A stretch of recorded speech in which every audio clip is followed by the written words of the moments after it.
really interesting article that just came out that I highly recommend to read from Walt Mossberg. He's one of the most famous tech writer who wrote for Wall Street Journal for many years.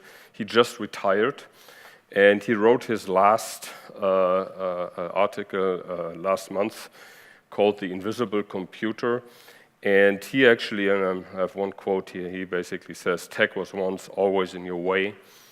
Soon it will almost invisible." And he describes the way how basically the compute breaks out of the boundaries of the mobile device, of the smartphone, and moves towards the environment or the ambience. He used that term, ambient computing.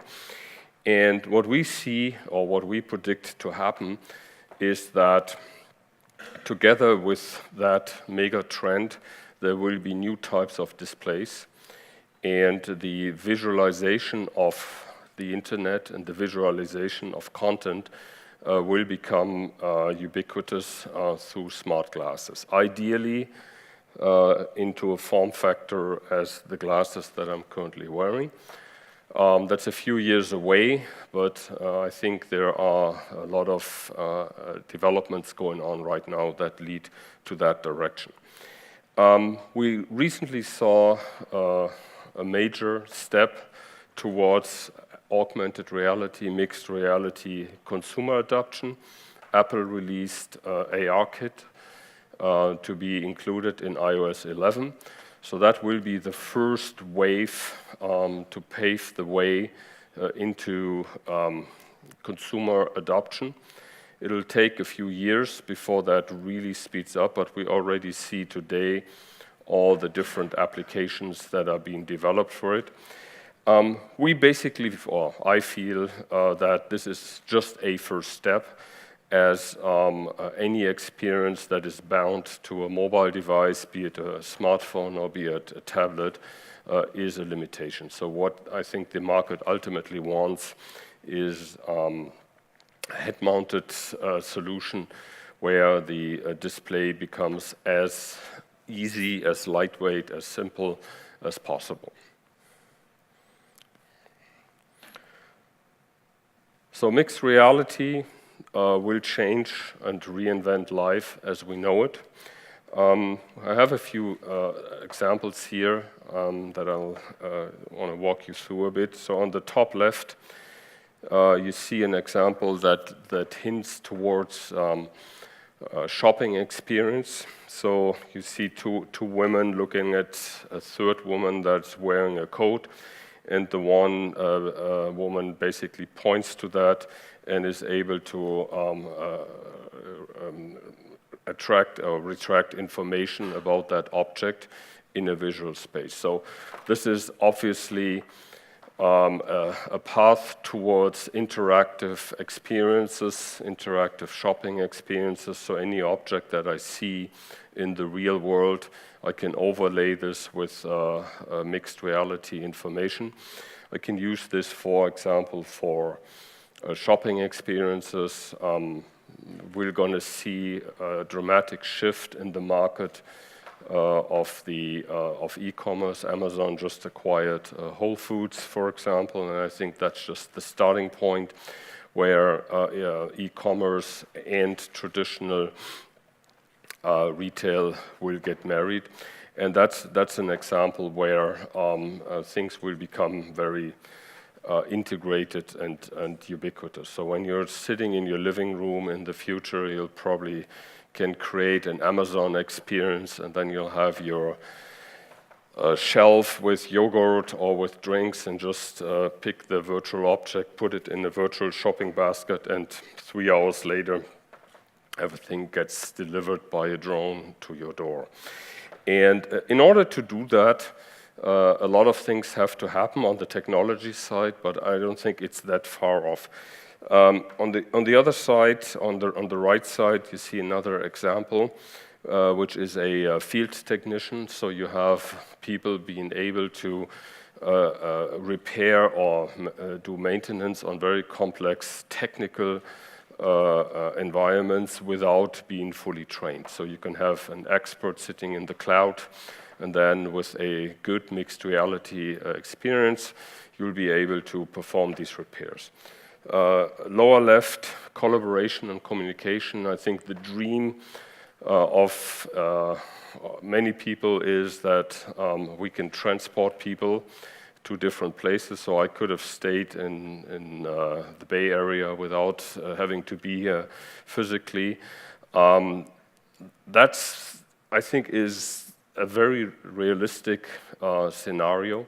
So two-way communication and collaboration between different people in different locations. So this also requires some of the key elements of mixed reality technologies. So where are we today? So what you actually see here, and Microsoft provides great insights into HoloLens. They have a track where you can register. So I assume most of you have seen or maybe at least read or heard about what state-of-the-art products are today, so like a Microsoft HoloLens.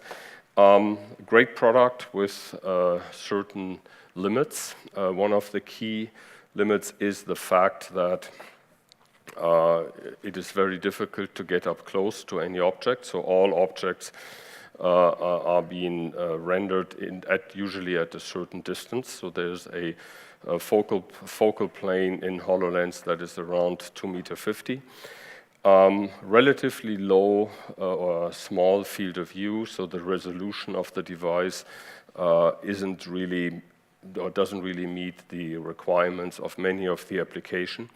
And the last element is also the user interface. So due to the fact that objects are usually far away, there's what I feel pretty awkward way of manipulating windows and objects with hand gestures or hand movements that are typically right up here. So these shortcomings of existing solutions will be addressed on a going forward basis. The key for that is light field technology. Being able to create different focal planes that will be used to overcome some of the key issues. So what you see on the right here, for example, is a solution for going for the distance. So with a good light field solution, you're going to be able to go up close to any objects, look at the object from different perspectives, basically reflecting the way how the human eye naturally sees objects in the real world. Resolution is very important. One key point is text readability. So in most applications, it is essential that the user is able to read text and also able to read text for a longer period of time. So what we have in Avegant, what we've developed are unique technologies. We have our retinal imaging display technology that is used to project images directly onto the retina. So the big benefit over traditional display solutions is that with that technology, we can create pixel-free and very low latency images. And then over the course of the last 2 years, we developed a new light field technology that basically adds multiple focal planes to that display. I'll go to the details of this in a second, but both technologies combined together put us in a position to build very compelling experiences. Our solution is applicable to several markets right now. So here you see on that wheel the different potential areas or industries that we're looking at.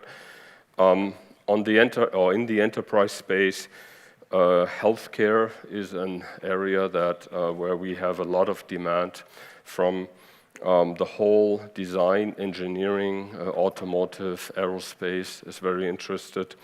And then, as I alluded to, communication and education and training. So these are more of the enterprise use cases.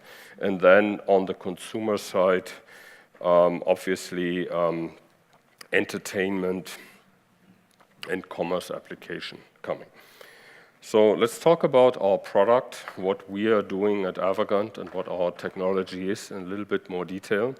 So I show you a short clip, and if you pay attention, this clip actually shows the problem.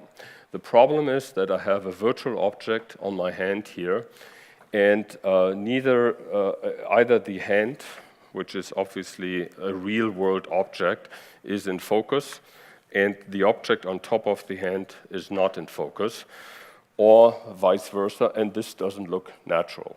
So something's not quite right here, and I'll explain how we improve that. To give you a little bit background on the way how our visual system works. So there are two key terms that are being used in the industry. This is the convergence, and then it's the accommodation of focus. Convergence basically means when I look at an object like this pointer and I hold it up close in front of my face, you'll see that my eyes basically converge. So the closer I have it, the more my eyes converge, and if it moves out, then the parallax of my eyes becomes more parallel. And then the other concept is focus. Focus, obviously, what my eyes do when I focus on objects, they basically adjust the focal distance. So these two concepts are inherent to our visual system, and our brain knows how to mix those to basically get the right depth information. Here's a chart that shows you that there's an area, which is the green area, the so-called comfort zone. So as long as there's focus and accommodation in that area, the brain feels good about it. And that's important, because if the brain doesn't feel good about something, then it starts with nausea, headaches, and other symptoms. And these issues plague current VR system and also early AR solutions. So specifically in the range between 0 and 2 meters, our brain is extremely sensitive for anything that looks strange. So the further out objects are, the more okay it is if there's a deviation from these cues. But anything that's up close to a meter, if things don't look right, we don't just feel well. That's a key reason why existing AR solutions like a Microsoft HoloLens actually don't show things up close. So what our technology does, it is a groundbreaking new technology that creates multiple focal planes in a way that is easily manufacturable. So we have core patents and core IP around that. So with our technology, we can create these multiple focal planes, and we're basically enabling virtual objects to appear real at distances both near and far. And trying to enable an experience that feels as natural as possible. Okay? So here on that video, you see how it's supposed to look like. So you have two virtual objects in there. You have the hand in the real world. You focus on the hand. Now you focus on that planet, and then you go back, focus on the hand. The object, the Mars rover and the hand are both in sync. So they're both either in focus or they're both out of focus. What this also allows is new ways of UI, UX interaction. So here you see an example where in a natural way, people can just push buttons. So you can use your hand, which is the most natural way of interacting with objects, instead of moving your fingers up here somewhere. How are we bringing our technology to market? We actually decided not to build our own product under our own brand, but to provide our core display technologies to strategic partners and bring those products to market together with strategic partners. So we're a technology provider working with large hardware OEMs and enable them to build light field products. Here's a few examples. So specifically, the PC manufacturers are very interested in building out mixed reality solutions. We will focus on enterprise applications first. We think that over the course of the next 2 years will be predominantly enterprise applications, and then the hockey stick in adoption will come through the consumer market. We think that's going to take a little bit longer, probably 3 years, before the big consumer companies will eventually launch products in that space. Since we've been in Silicon Valley, we've talked to, I'd say, all of them, and I think there's general consensus that light field is a integral technology that needs to be part of any a good mixed reality solution. On the content side, there are a lot of companies that build content solutions, so we're working on integration into different content platforms. And there are certain end users. Initially, we're focused on design and engineering use cases, like the automotive industry or aerospace industry, healthcare. We have a lot of interest from large healthcare medical companies, education, training, and then, as I said, over time, move towards the consumer application. So we have a couple of case studies. I just glance over, and I'll get a signal here that I need to come to the end, so maybe just a few words on that. In the automotive industry, a lot of investment into 3D modeling, 3D design, and with a good mixed reality solution, this can be basically taken over. I'll skip over that. So where we are as Avegant, we're on a path to sustainable market leadership. We're in 2017 right now. We are collaborating with major hardware OEMs. They will bring products to market based on our technology in 2018. And then we're going to work on broadening the ecosystem with the ultimate goal of also enabling companies to build consumer systems. Thank you very much. I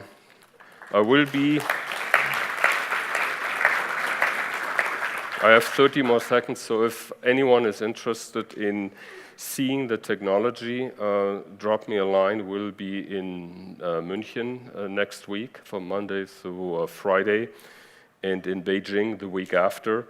So we have our team from the US is coming over, and we'll do scheduled demos in Munich. So I'm offering anyone who's interested, ping me, and then maybe we can arrange a demo in Munich. That's it. Thanks very much, Jörg Tewes.